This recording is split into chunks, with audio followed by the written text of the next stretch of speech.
बिस्मिल्लाहिर्रहमानिर्रहीम। अस्सलामुअलैकुम। Welcome to my channel Sabir Shafiq. आज न्यू टॉपिक के साथ एक्सेल पे मैं आपको राउंड फार्मूले के बारे में बताऊंगा कि राउंड फार्मूले का यूज़ एक्सेल में हम कैसे करते हैं। तो सबसे पहले आप हमारे चैनल को सब्सक्राइब कीजिए और साथ ही बेल आइकन पे क्लिक कीजिए ताकि हमारी जो भी वीडियो अपडेट हो सबसे पहले उसकी नोटिफिकेशन आप तक पहुँचे। तो स्टार्ट करते हैं अपना आज का टॉपिक। आज जो हमारा टॉपिक है वो है ऑल राउंड फार्मूला। यहाँ हम राउंड के जो फार्मूले हैं जितने भी हमारे पास एक्सेल में हैं तो वो तमाम राउंड फार्मूला देखेंगे।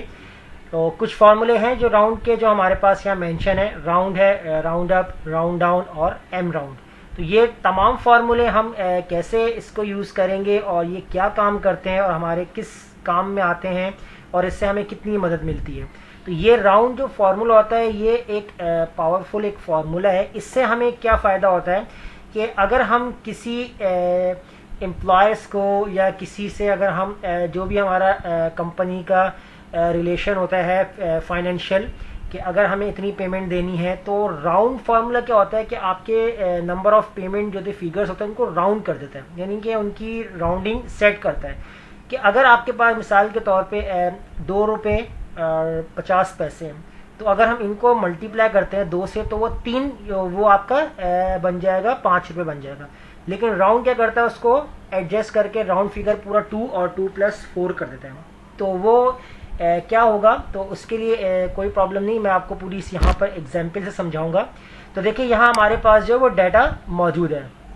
इस डाटा में देखें हमारे पास जो हमने बनाई हुई सीरीज़ वो है डेज वाइज, और डेज वाइज हमारी जो सेल है वो तकरीबन ये हमारी सेल बनती है और उसमें से हमें कुछ परसेंटेज निकालना होता है कि जैसे हमने परसेंट रखा हुआ है कि 15.3% है तो परसेंटेज कुछ भी हो सकता है इसके अंदर।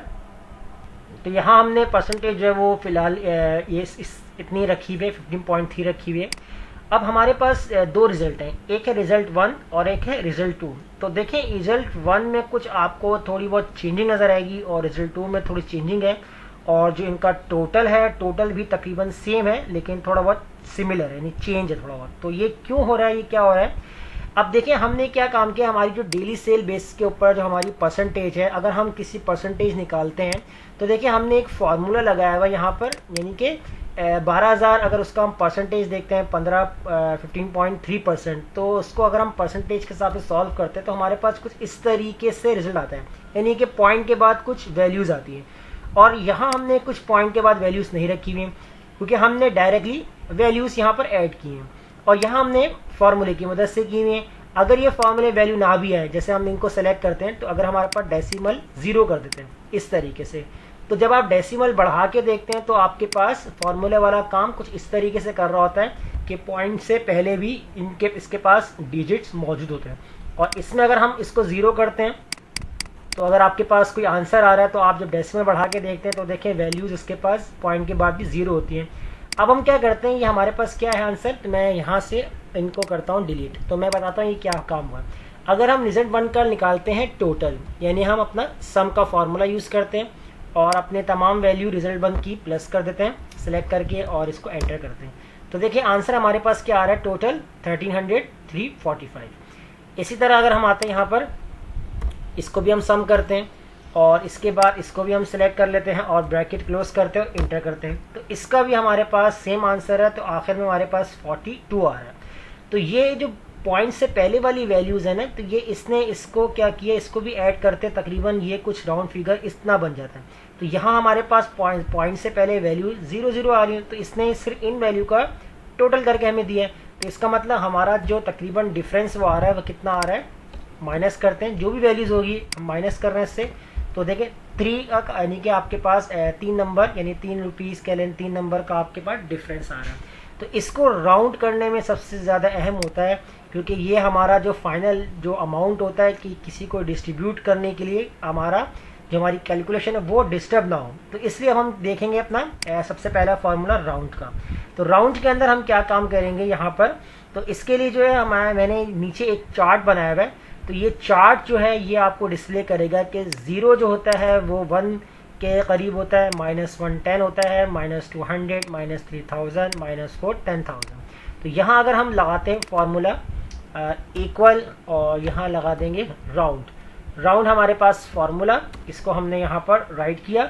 नंबर्स के लिए हम सेलेक्ट करेंगे यहाँ पर अपने रिजल्ट 1 वाले सेल को, कॉमा लगाएंगे और यहाँ हम सेलेक्ट कर देते हैं 0 और ब्रैकेट क्लोज करके एंटर करेंगे। तो देखें हमारे पास 1906 आ चुका है। अगर हम इसके डिजिट बढ़ा के देखते हैं तो देखें अब इसने यहाँ पर 0 कर दी। क्यों? क्योंकि हमने जब इस फॉर्मूले के अंदर 0 लगाया तो 0 डिस्प्ले हमें क्या दे रहा है कि जो आपके पॉइंट से पहले नंबर है वो 1 हो जाए, यानी कि बिल्कुल 0 खत्म हो जाए, यानी कि आपकी पहली वैल्यूज आ जाए। इसी तरह अगर हम यहाँ पर अगेन इस फॉर्मूले को राइट करते हैं राउंड और यहाँ से जो हम वैल्यूज़ लेते हैं ये वाली वैल्यूज़ कॉमा, और अगर हम यहाँ पर लेते हैं 1 यानी कि हम राइट कर लेते हैं -1 और ब्रैकेट क्लोज करके एंटर करते हैं। तो देखें हमारे पास यहाँ पर आंसर क्या आ रहा है, तब भी हमारे पास यहाँ पर इस तरीके से शो कर रहा है 0 0। और अगर हम इस तरीके से बढ़ाते चले जाएंगे तो हमारे पास आंसर के अंदर कुछ इसी तरीके से चेंजिंग आती रहेगी।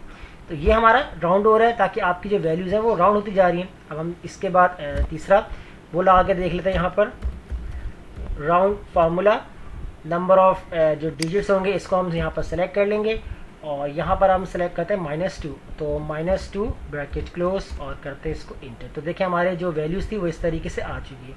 तो पहला हमारा आंसर था 1906 यानी कि जो आपके 0 के हिसाब से था फॉर्मूले के अंदर, और सेकंड हमने लिया था यहाँ पर -1, तो -1 जो था हमारा 10 के हिसाब से था।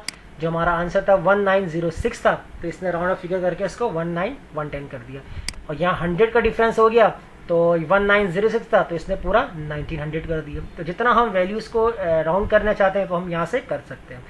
अब राउंड अप क्या काम करता है, ये राउंड अप करता है ऊपर की तरफ राउंड अप कैसे करेगा, तो इसके लिए हम यहाँ पर जो फॉर्मूला है वो यूज़ कर लेते हैं इक्वल राउंड अप फॉर्मूला। और नंबर के लिए अब मैं सेलेक्ट कर लेता हूँ रिजल्ट 1 को भी ले सकता हूँ मैं, तो हम यहाँ पर फिलहाल सेल को ले लेते हैं चलें, और यहाँ से हम लगाते हैं कॉमा। तो सेल जैसे अमाउंट की आपकी 12460, तो 12460 के लिहाज से अगर मैं इसको करता हूँ -2 और ब्रैकेट क्लोज, यानी कि मैं 100 के हिसाब से फिगर करना चाह रहा हूँ लेकिन राउंड ऑफ ऊपर की तरफ लेके जाएगा। तो एंटर करते हैं, तो 12460 था, 100 का डिफरेंस क्या हो गया, पूरा 12500 हो गया।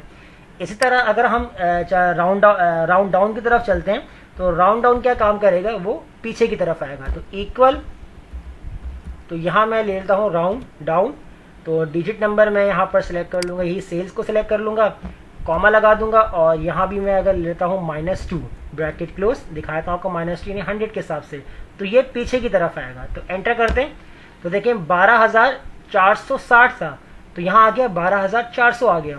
तो यहाँ हमने जब 100 लिया यानी कि वैल्यू 2 असाइन की तो 500 हो गया, यानी ऊपर की तरफ राउंड ऑफ हो रहा है। तो ये डाउन मतलब नीचे की तरफ, यानी कि 12400 हो रहा है। अब उसके बाद हम देखेंगे यहाँ पर एम राउंड। अब एम राउंड क्या काम करता है, ये आपके पूरे वैल्यू को कंसीडर करता है।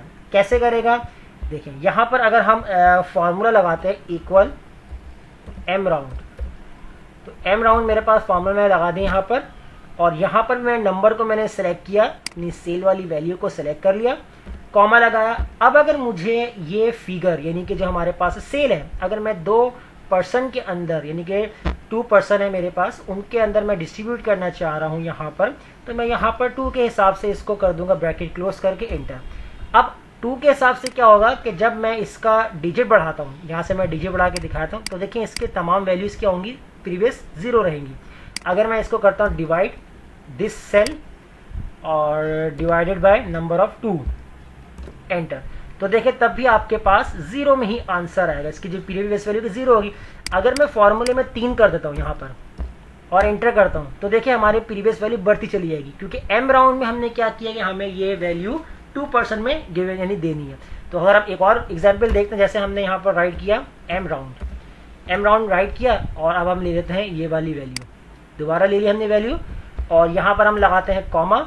अब ये वैल्यू हमने 5% के अंदर डिस्ट्रीब्यूट करनी है, तो मैंने अगर यहाँ पर राइट कर दिया 5 ब्रैकेट क्लोज और कर दिया इसको एंटर, तो एंटर करने से 5% में ये वैल्यू पूरी सॉल्व हो रही है। अगर आप इसका डेसिमल अगर इंक्रीज करते हैं, देखें तब भी 0 आ रहा है। अब अगर हम यहाँ पर इसको डिवाइड करते हैं, इसको डिवाइडेड बाय 5 करेंगे तो देखिए 5 में इक्वल इतना ही जाएगा, लेकिन इससे पहले कोई वैल्यू नहीं आएगी कि हमें 15 रुपये 26 पैसे देने पड़ेंगे या 20 रुपये 21 पैसे देने पड़ेंगे। तो ये पूरा पूरा डिवाइड हो रहा है। अगर हम इसको ज़्यादा करते हैं, 7 कर देते हैं, तो देखें यहाँ पर वैल्यूज़ चेंज होती जाएंगी। जैसे हमें 7 में 0 आ गया तो हम इसको करते हैं यहाँ पर 9, तो देखें आपके पॉइंट बढ़ते चले जाएंगे। इसकी वजह यह है कि हम इतना डिस्ट्रीब्यूट नहीं कर सकते, आपकी अमाउंट ज़्यादा बन जाएगी, तो यहाँ पर प्रॉब्लम आ सकती है। तो एम राउंड का ये फिगर इसके लिए काम आता है। तो ये हमारे ऑल राउंड फार्मूले थे कि राउंड फार्मूले का यूज़ कैसे और कहाँ और किस पर्पज़ के लिए किया जाता है, जो मैंने आपको आज की क्लास में बताया है। अगर कोई प्रॉब्लम हो तो कमेंट में ज़रूर शेयर कीजिएगा और हमारे चैनल को सब्सक्राइब करना मत भूलिएगा। मिलते हैं नेक्स्ट वीडियो में। शुक्रिया।